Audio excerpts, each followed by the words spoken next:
आज मैंने जैसे तारुफ कराया था, हमारे साथ एक अच्छे से गेस्ट मौजूद होने वाले थे जो कि प्रेसिडेंट हैं ओखाई मेमन यूथ सर्विस के, और इनके अंडर विजन और मतलब ये सुपरविजन कह सकते हैं हाजी यानी सकीना इंस्टीट्यूट, जिसको जो हमारे मीडिया पार्टनर भी होते हैं, वो आज हमारा हिस्सा बने। जनाब डॉक्टर आकिब वायानी साहब, अस्सलाम वालेकुम। वालेकुम अस्सलाम जी। खैरियत से हैं डॉक्टर साहब? अल्हम्दुलिल्लाह जी। माशाल्लाह, आपका जो ब्लैक एंड वाइट का कॉम्बिनेशन है वो बड़ा जच रहा है आपके ऊपर। Thank you so very much. माशाल्लाह। सबसे पहले तो मुझे ये बताएं, रमज़ान मुबारक के हवाले से आपकी क्या मसरूफियात हैं?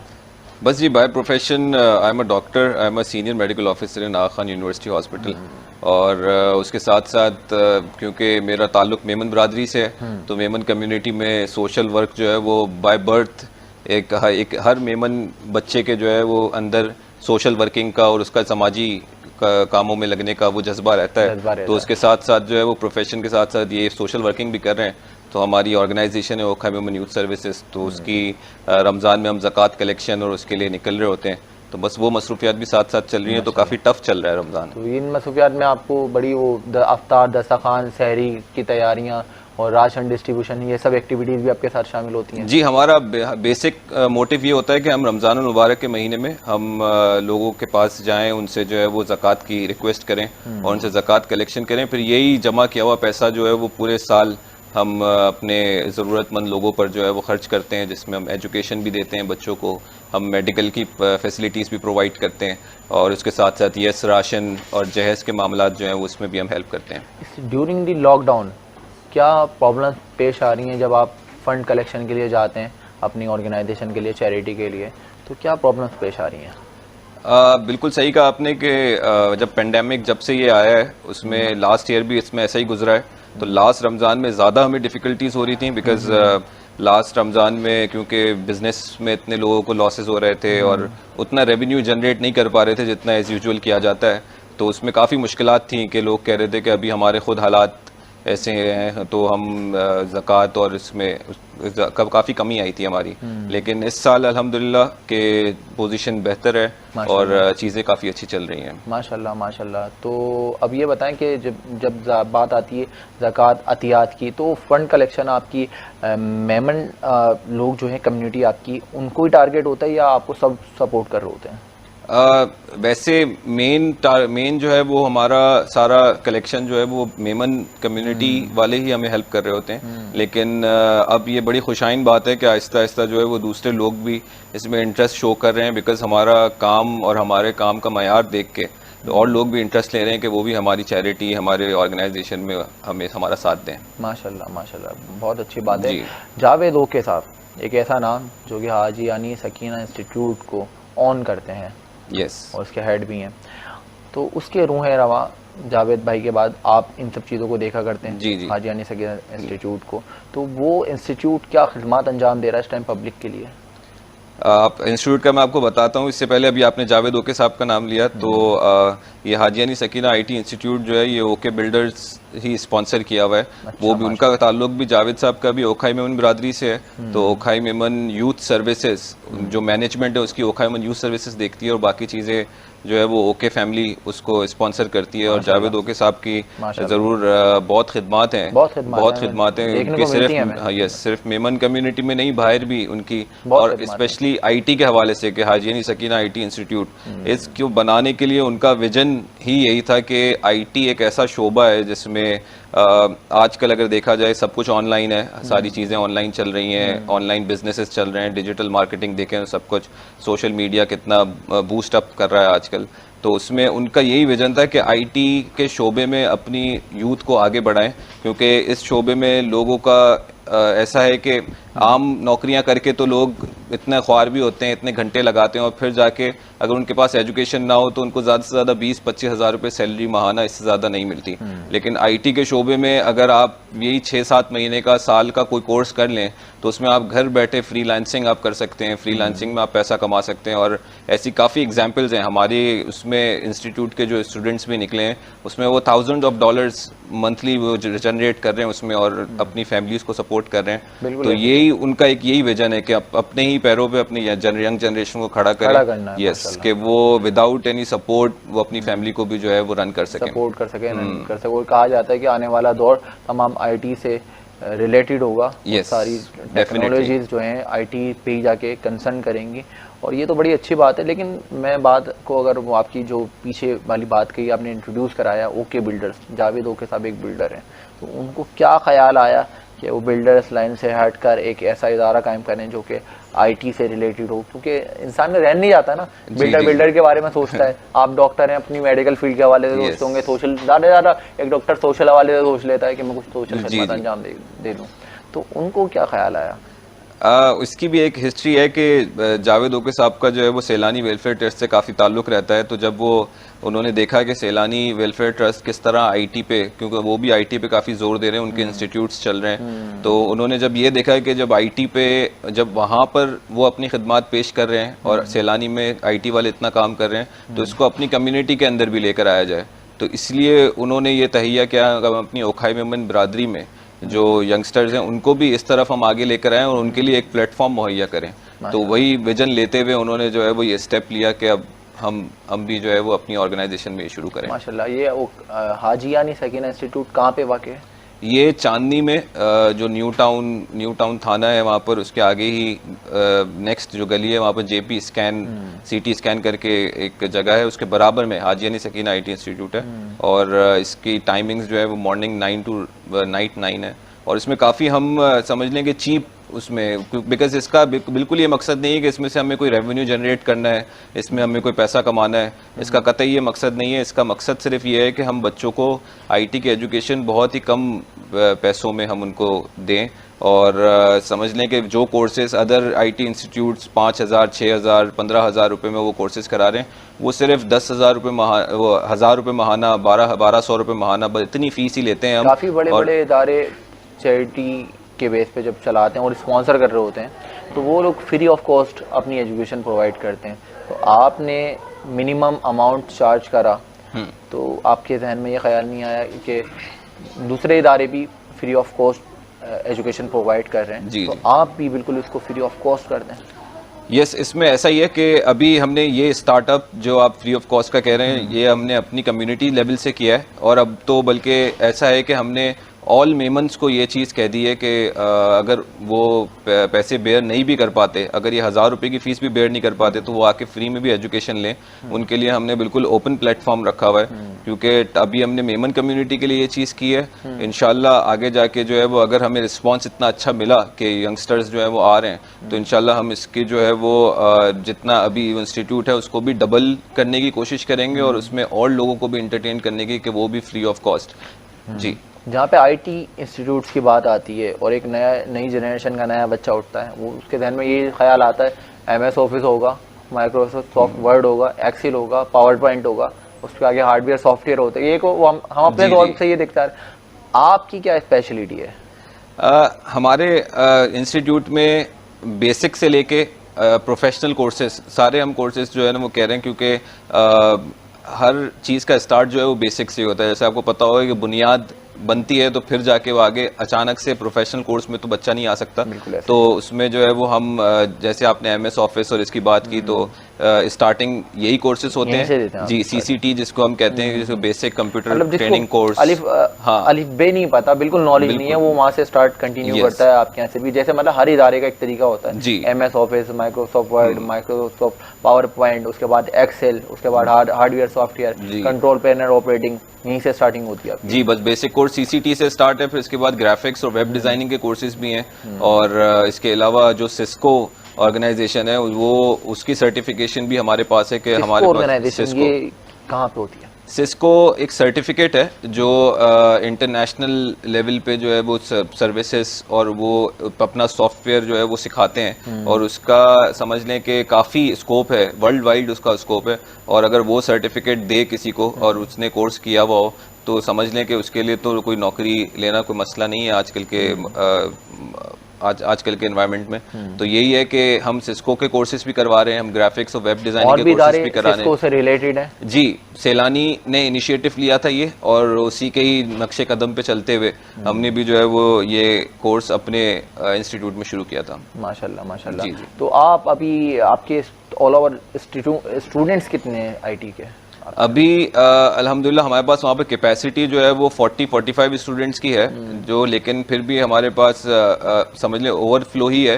अबव 90 to 100 स्टूडेंट्स अभी ये पढ़ रहे हैं हमारे पास और बाकी एप्लीकेशंस और हमारे एवरी 3 मंथ्स हमारे जो है वो उसमें आ रहे होते हैं और मतलब उसमें हम टेस्ट लेते हैं, उनमें हम एडमिशन्स अपने ओपन करते हैं। तो एवरी 3 मंथ्स यानी समझ लें कि स्टूडेंट्स की क्वांटिटी में इजाफा होता ही रहता है। अच्छा माशाल्लाह माशाल्लाह। तो अभी ये बताएं कि लॉकडाउन की सूरत हाल में आपका इंस्टीट्यूट जो है रन कर रहा है या ऑनलाइन एजुकेशन आप लोग भी दीगर इंस्टीट्यूट्स की तरह, यूनिवर्सिटीज़ की तरह, कॉलेजेस की तरह वैसे ही आप लोग लेके चल रहे हैं? अब जैसे दरमियान में स्कूल्स भी खुल गई थी, बाकी यूनिवर्सिटीज़ और उसकी तालीम भी जो है वो स्टार्ट हो गई थी, तो हम लोग फिजिकल क्लासेस ही कर रहे थे। अच्छा। अब ये सुनने में आ रहा है कि दोबारा हम लॉकडाउन की तरफ जा रहे हैं, दोबारा फिजिकल क्लासेस, क्योंकि स्कूल्स तो ऑफ हो गए हैं बट यूनिवर्सिटीज़ में कुछ क्लासेस हो रही हैं, कुछ नहीं भी हो रही। तो फिलहाल तो अभी हम फिजिकल पर ही हैं, बट या हम सिचुएशन को देखते हुए लास्ट ईयर भी हम ऑनलाइन पे गए थे और अब भी एज पर सिचुएशन हम ऑनलाइन की तरफ ही जाएंगे। आपका डिग्री होल्डर डिप्लोमा होल्डर कहलाता है या फिर कई इदारे मैंने ऐसे भी सुने कि वो वहाँ का डिग्री होल्डर, अचीवमेंट होल्डर जो है वो बैचलर्स कहलाता है, जैसे एक डिग्री होती है जी BSS जी, समझ रहा हूँ आपकी बात। और BSc, इस तरह की जो टेक्निकल डिग्रीज होती हैं।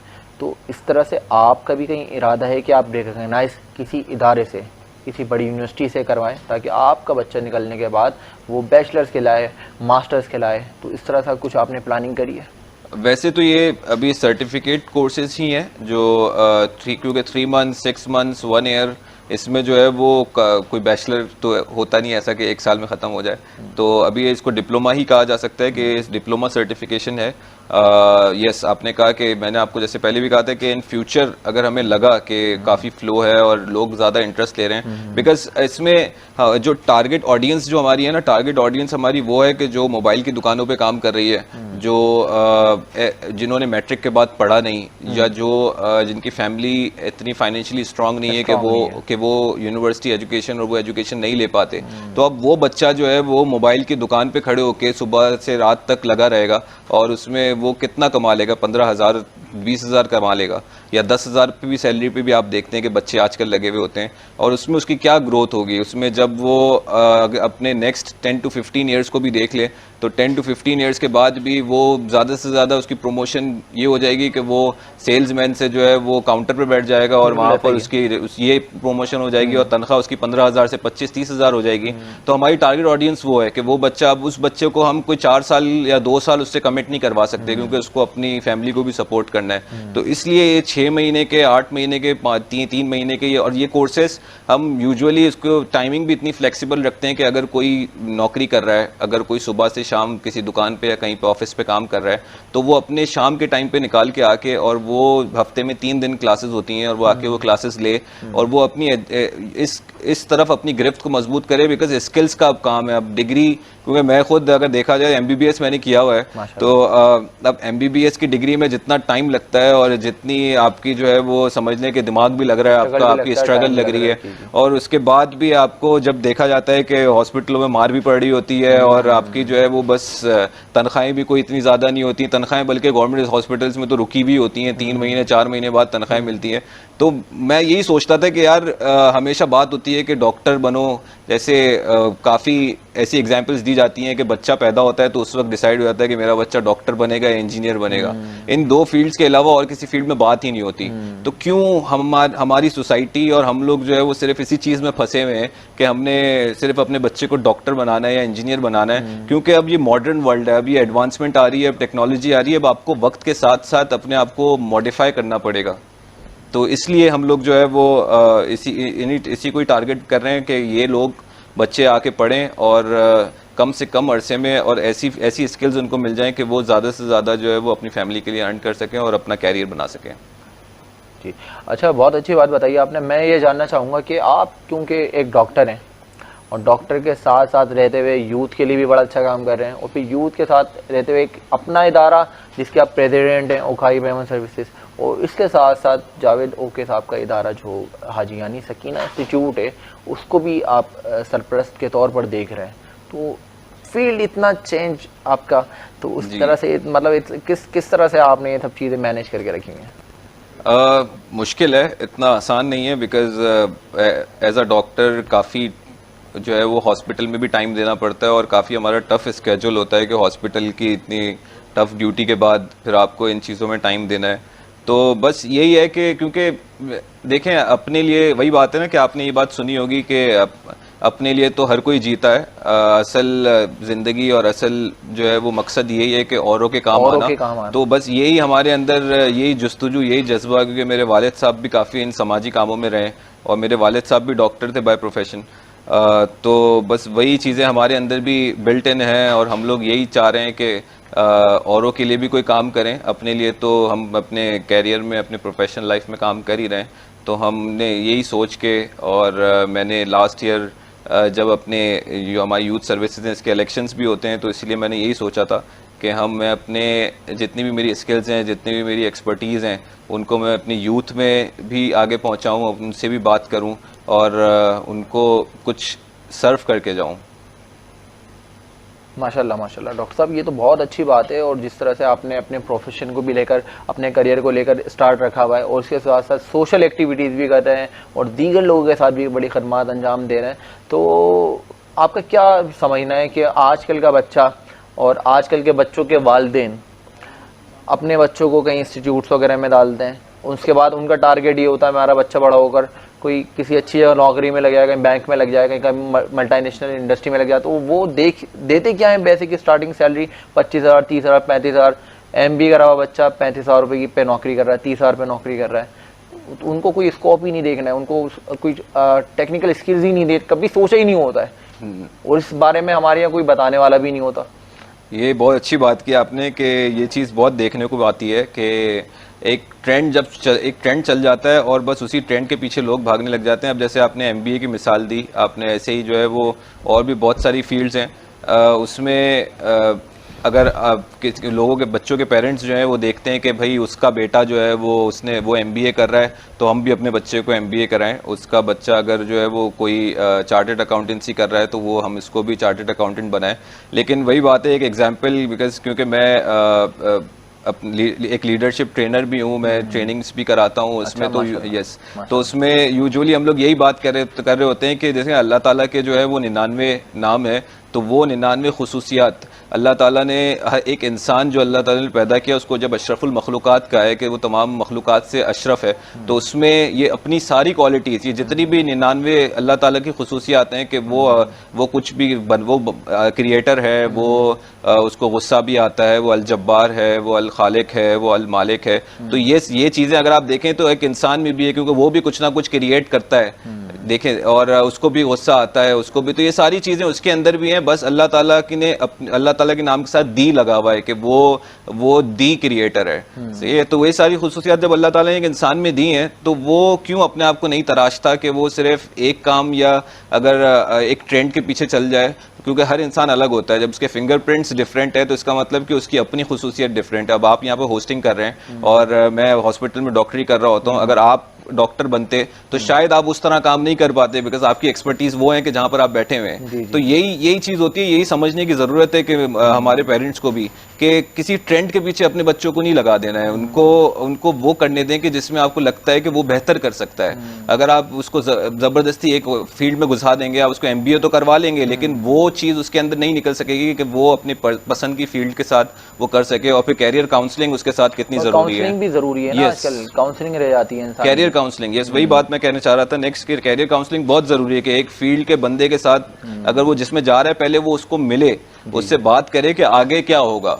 अब मैं जब डॉक्टर बना तो मुझे नहीं पता था कि मैं जब MBBS कर लूंगा तो उसके बाद मेरे साथ क्या होने वाला है। उस वक्त तो बड़ा अपने आप को टशन फील होता था कि वाइट कोट पहन के जा रहे हैं और काफी भाई माहौल भी अच्छा हो रहा है और तो लोग वाह वाह भी कर रहे हैं, भाई डॉक्टर बन रहा है। लेकिन जब 5 साल के बाद हमने कहा कि चलो अब तो डिग्री मुकम्मल हो गई, तो पता चला कि यहाँ पर तो कहानी शुरू हुई है, अभी तो और इम्तिहान बहुत सारे हैं जिंदगी में। तो वही बात है कि जनरल पब्लिक का यही मानना होता है MBBS के बाद हमारा बच्चा डॉक्टर लग गया बस, उसको नहीं पता उसके वो RO RMO क्या क्या, वो सिर्फ ट्रेलर होता है। वो सिर्फ ट्रेलर होता है, काफी तो पिक्चर तो अभी बाकी होती है, अभी तो गुजर रहे हैं उस पिक्चर से, अब पता नहीं वो पिक्चर कब खत्म। बुढ़ापे में जाकर वो सरकारी की अच्छी डॉक्टर सीनियोरिटी की सीट मिलती है उसको, ऐसा ही है बिल्कुल ऐसा। और आम लोगों का भी यही मानना होता है, वो कहीं चले जाते हैं, कोई जूनियर बंदा बैठा हो तो वो कहता है कि नहीं यार ये इसके पास इतना तजुर्बा नहीं होगा, ये अच्छा डॉक्टर नहीं है। कोई बुढ़े बाबा कोई बैठे हुए होंगे और उनकी सफेद बाल होंगे और उनके जो उम्र धेड़ हो चुकी होगी, तो वो बोलेंगे नहीं यार ये तजुर्बेकार डॉक्टर है, इसके पास जाते हैं, यही सही कर सकता है। तो वही कैरियर काउंसलिंग की बात हो रही थी, जैसे कि कैरियर काउंसलिंग बहुत जरूरी है। तो मैं तमाम यंगस्टर्स को यही एडवाइस करना चाहूंगा, कभी भी कोई भी प्रोफेशन आप चूज कर रहे हैं तो उसके रेलिवेंट बंदों से जाके उनसे मुलाकात जरूर करें कि जब आप ये कर लेंगे या जब आप ये कर रहे होंगे तो क्या चीजें हैं, क्या आपको दुश्वारियां आ सकती हैं और आपने किस तरह इस चीजों को लेके चलना है और बाद में आपके साथ क्या होने वाला है, ताकि उसको पहले से कम से कम एक ख्याल, एक पिक्चर तो क्लियर हो कि उसके साथ वो आगे जाके क्या करेगा। तो इससे काफी आसानी होती है कि लोग अपना प्रोफेशन चूज करें। बहुत अच्छी बात है। जैसे कि आपने बात करी थी आकिब साहब कि अपने लिए तो सब जी लेते हैं, है जिंदगी का असल मकसद दूसरों के